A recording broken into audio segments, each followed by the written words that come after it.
and welcome to my channel Carnival of Creativity.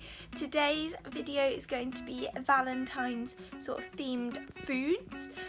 This is a bit like a idea for like some food if you were going to have Valentine's Day at home and have like a date night in, if you're saving money or things like that.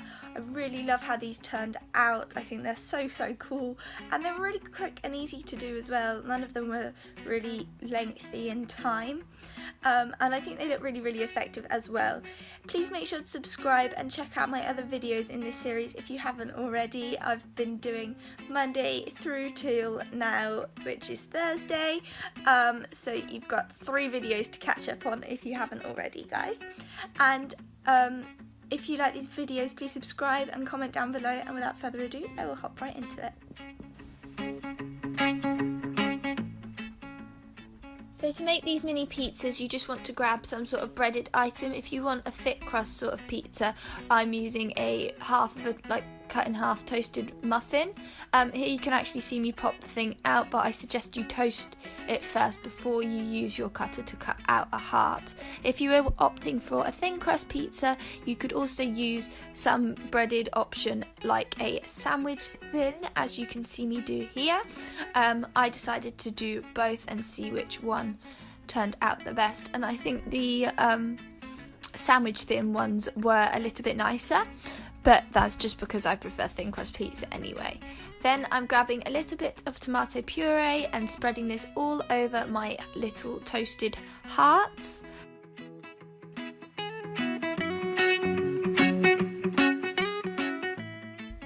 Before grabbing some pepperoni, and I actually opted to use the cutter to get the right size of pepperoni as well, because I had big pepperoni, not really little pepperoni.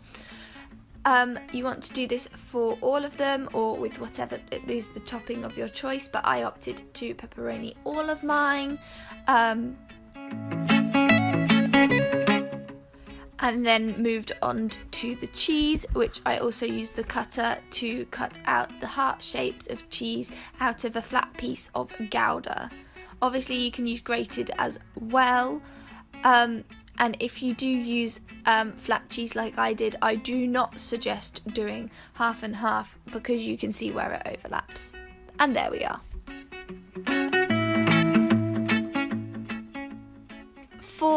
To make the potato roses, you just want to grab a potato, cut it in half, and cut really thin slices of the biggest part of the potato. Then you want to line them up, overlapping each other. And this took me a few attempts, and it is quite a little bit fiddly.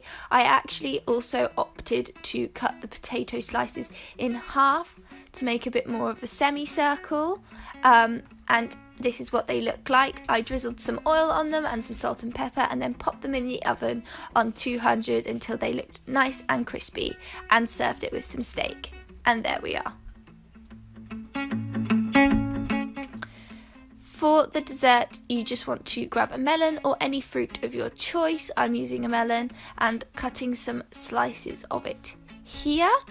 Then I grabbed my heart cutter and just popped out some hearts of melon. This was actually easier. In the end bits where the seeds aren't, you don't have to dodge the seeds, but wherever your cutter fits will work. And then I just popped them all onto a barbecue skewer. And this way they are ready for dunking in a chocolate fondue or just eating on their own if you like. Thanks for watching this video, guys. I really hope that you enjoyed it. I really love how those potato roses turned out, and it's something so different and unique. I wouldn't have thought to do it so it's really nice as a special occasion, I think. Please make sure to subscribe if you enjoyed this video, and I will see you all next time. Bye guys!